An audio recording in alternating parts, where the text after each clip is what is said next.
G'day Pickleball family. First thing to know, as shared on thedinkpickleball.com, Fed continues to make a statement while John's brothers get pickled among PPA Red Rock Open takeaways by author Eric Tice. This past weekend, the PPA Red Rock Open took place in Brigham City, Utah. This was the last of 4 consecutive tournaments on the PPA Tour in the month of April. While many top pros played in the event, the Red Rock Open didn't feature Anna-Leigh Waters, ALW, Catherine Parento, CP, Rachel Rohrbacher, Thomas Wilson, Riley Newman, among others. With these names missing, it gave the fans a chance to see some new names and faces make deep runs throughout the tournament. Notable takeaways: Federico is here for the long term. Federico Staksrud has 4 gold medals and 5 silver medals in 2024 in men's singles. He has been putting in the work and has proven not only is he uber talented, he's willing to work harder than everyone else. What would you do if you played 4 tournaments in a row in April with deep runs in all 3 disciplines and you finally get 2 weeks off before MLP Atlanta? Most people would take a break and rest their body. Fed, he is headed to Kansas City to work on his game with his coach. Federico is looking to play with a different men's doubles partner on the PPA Tour starting in May, so we will see where new pairings take his game. We know he is going to stay on top in men's singles because he seems unstoppable right now. Leah Jensen used PPA Red Rock to cement a great April. Leah Jensen proved again on Sunday that she is a fierce competitor and mentally and physically tough. To say that Leah battled is an understatement. She had to take a medical timeout in her 3rd game of singles on Sunday against Mary Brasher after going down 0-1. She battled back in that 3rd game after some big-time blood sugar issues due to her type 1 diabetes. Jensen is looking like she's playing some of her best pickleball in the last month. She has secured herself 4 medals on the PPA Tour in women's singles in 2024, tying her with some elite company in Anna-Leigh Waters and Caitlin Christian. 2 wins in 3 weeks is an unbelievable accomplishment. Confidence and momentum is a very real thing in pickleball, and Leah is playing with both. She's been playing well with Hayden Patrick in mixed doubles, earning a bronze medal a couple of months ago in Minnesota and getting some other good results. The budding partnership with Tina Pisnik could really be a good thing moving forward. The duo earned a bronze medal in Houston and then followed that up in St. George with a gutsy gold medal. Pisnik and Jansen are easily a top 5 team right now on the PPA Tour.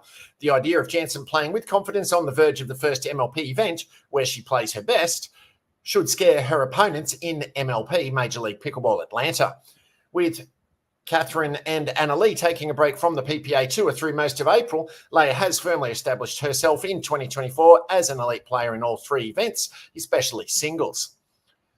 Welcome to Pro Pickleball, Noah Cliff and Robert Slutsky. We met Slutsky earlier in the month with a ridiculous diving around the post ATP. We have yet to really meet Noah Cliff in the PPA Tour until this weekend. The Frenchman played his 2nd ever PPA Tour event in St. George. At PPA Houston, Cliff was able to beat G.J. Young in men's singles as the number 40 seed. PPA Red Rock is where we really saw him succeed. In singles, he beat the following players on his way to a 5th place finish. Eventually, he lost to Tyson McGuffin in the quarterfinals. 29, Edward Perez, 11-2, 12-10. 6, Dylan Frazier, 5-11, 11-6, 11-4. And 10, Jay DeVilliers, 11-7, 11-6.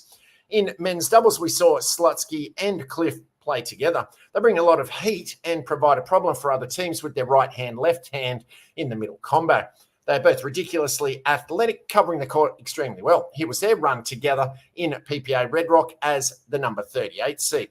29, Luke Wasson, Edward Perez, 11-6, 11-5. Number 6, Pat Smith, Jay DeVilliers, withdrawal. Number 7, Marty Emrich and Michael Lloyd, 11-5, 12-10. They eventually ran into the buzzsaw known as the Johns brothers. The duo gained some great experience in the tournament, and we hope to see the men from Dallas in more events soon. Gabe Tardio and Andre Daescu beat the Johns brothers for the 2nd time this year. The tall duo are giants themselves, and they are also giant killers. Tardio is getting better and better and is super deceptive with his movements. Both Daescu and Gabe use head fakes and jab steps to make their opponents think they're going one way but go the other. Now that Tardeo is signed to the PPA Tour exclusively, hopefully we can see more of this partnership moving forward on the PPA Tour. We saw Tardeo and Diescu beat the Johns brothers earlier in the year at the PPA Mesa Arizona Cup, doing so in 2 games, 11-6, 11-5. However, at PPA Red Rock, it may have been even more dominant. Tardeo and Diescu beat the Johns in the 3rd game, 11-0, pickling the brothers for what has to be the first time ever. Appreciate the excellence of Ben Johns. While it is really fun to root for the underdog, watching Ben Johns in his prime is a privilege. The 24-year-old has gone 19 straight tournaments with at least 1 gold medal. The competition is getting better every day, but Ben continues to stay a step ahead. If you are a pro pickleball fan, you have seen Ben on Championship Sunday of every PPA event. Let's not take for granted Ben's greatness. With over 100 PPA Tour titles, 24 Triple Crowns, and 19 straight events with a gold medal, we are watching the GOAT during the best run of his career. Take a moment to appreciate and admire the talent of Ben Johns. Mary Brasher gets her first ever gold medal in women's singles. In what was a crazy disjointed match, Mary beat Leah Jansen in 3 games. The score in the 3rd game was 11-9. While Jansen was dealing with medical issues, Brasher had to stay focused and be ready to play. PPA Red Rock was the 3rd tournament in a row where Brasher was the number 1 seed, but she had been unable to capture gold prior to Utah. In Houston, Brasher lost to number 19 seed Sam Parker and then followed that up in LA by losing to number 8 seed Caitlin Christian. You could see the determination on Mary's face throughout her run in Utah. Brasher didn't lose a game in her first 4 matches, winning those matches a combined 88-27, a very dominant performance. Mary also avenged her LA loss to Christian, beating her in the semis 11-4, 11-8. We will see Mary next at the Atlanta Open because she is not participating in Major League Pickleball in 2024. Utah loves its pickleball. Utah has some of the best pickleball players in the world. The fans are super supportive and they really understand pickleball. The event seemed to be packed all day, Friday, Saturday, and Sunday. They love their pickleball so much in Utah that the PPA is going to hold another event in August, the Pickler Utah Open. In most sports, there is a home court advantage, and Utah may have the best one in pickleball. On Championship Sunday, there were even several people who had placed a long braid in their hair similar to Callie Smith as an homage. Here are the results for some of the top female players from Utah. Elise Jones, bronze medal with Hurricane Tyra Black in women's doubles.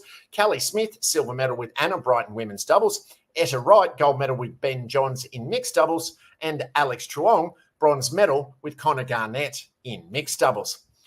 Second thing to know, as shared on channel3000.com, and thanks ever so much for making it this far into the update. Before we get into that article, please be sure to hit subscribe and like, comment, and rate on the platform you're watching or listening to it on, so this and future episodes can be found by and shared with other fellow pickleballers.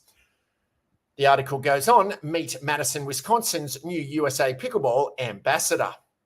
Stephanie Gander has only been playing pickleball for about a year, but she's totally hooked on the sport. That's often how it goes. All it takes is a few times playing the game, which has been the fastest growing in the US for 3 years straight, to become enthralled. You either don't like pickleball or you're addicted. There's no middle ground, Gander says. Gander, a Madison native, first stepped onto a pickleball court in California, where she lived for 10 months on a work assignment.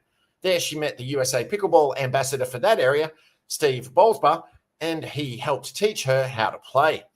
Ambassadors are volunteers who help promote and represent the sport in their local areas. USA Pickleball is a non-profit and the national governing body for the sport in the US, providing players with the official rules, rankings, and other guidance. Gander says that first experience she had while learning the game with the California ambassador is a big reason why she pursued an ambassador position herself. One of the first things I did before moving back to Madison was check out the pickleball scene, she says. She returned to her hometown last May and was awarded the volunteer position to be a Madison ambassador in March 2024. She's one of 30 Wisconsin ambassadors and the only current ambassador for Madison. Gander says the Madison position was last held by Dave Weinbach, who is one of the best-known personalities in the booming sport of pickleball, reported Doug Moe in a 2019 Madison Magazine feature. He's a 10-time USA Pickleball National Champion, 12-time US Open Champion, and he's won 152 gold medals for pickleball, the most of all time. Gander wants to be clear about the person filling those Madison ambassador shoes. She's not a professional player. I'm not good, she says, laughing. Although she's likely being modest about her amateur skill, Gander has competed in a few tournaments and even brought home a silver medal from the Denver Open on the PPA Tour, playing 3.0 to 3.5 level with a new partner from New Jersey. But skill level really doesn't matter. You don't have to be a pro athlete to play and enjoy the game, she says. It's just a very positive and encouraging sport, Gander sees. What helped Gander at the onset was studying the sport ahead of jumping into games, paddle in hand. Whenever I start something, I become quite obsessed with it, she says. I need to understand the sport from an intellectual standpoint, and once I do, that translates onto the court. The popular sport can be played by multiple generations, and Gander sees the game being played everywhere around town. She remembers watching a senior level team play at Prairie Athletic Club, and she's always seeing packed Wyndham Hills pickleball courts in Sun Prairie. Madison was named 5th in the country in 2023 for number of pickleball courts per capita. Madison magazine put together a list last year of places to play locally. In California, everyone plays it, she says. I would wait an hour and a half to get onto a court. Then you play a game that's 10 minutes and then you jump off the court and you socialise. Maybe talk business and exchange business cards, she says. Gander is passionate about meeting new people and helping create connections through her ambassadorship role. She's currently getting the word out about pickleball and growing the community in Madison. But she won't deny that she's motivated also by the release pickleball provides. If you've had a frustrating day, there's no better feeling than just smashing that ball into the ground, she says. Politely, of course, she adds. Third thing to know, as also shared by thedinkpickleball.com, Duper unveils its first ever individual collegiate player pickleball rankings. With graduations in full swing and semesters winding down, sports are beginning to wrap up their spring seasons in the coming weeks on campuses across the country. Duper, Dynamic Universal Pickleball Rating, just released its first ever collegiate player rankings for pickleball in advance of the 2024 Collegiate Individual National Championships set for June 1 through 2 in Westchester Township, Ohio. Utah has quite a footprint at the collegiate level. Utah Valley University, UVU, Utah Tech University, UTU, Utah State University, USU, and of course, BYU, Brigham Young University, are well represented. Some of these players are household names on the Pro Tour. Jack Monroe from the University of Texas at Austin, Jack Foster from the University of Florida, and Ava Ignatowicz at the University of Miami, Florida, are well known as pro players. Monroe has the second highest Duper in college in singles and has the highest doubles Duper. He's an economics major, finishing up his sophomore year. He was drafted as the second overall draft pick in the Challenger level draft in Major League Pickleball by the Chicago Slice. Foster is ranked as the first men's player in singles and second in doubles. The Floridian just made waves in pro pickleball, winning men's singles at the US Open Championships. He plays his pro pickleball predominantly on the APP Tour and is consistently making it to the round of 16 in both men's and mixed doubles on tour. Ava Ignatowicz is the youngest sister of James Ignatowicz, one of the top players in pro pickleball. Ava herself also plays a full-time PPA Tour schedule where she is very good at singles and getting better at doubles. The Miami Hurricane has made a quarterfinal run in singles and 2 appearances in the round of 16 in women's doubles on the PPA Tour, where most of the best players in the world play. Paddles up.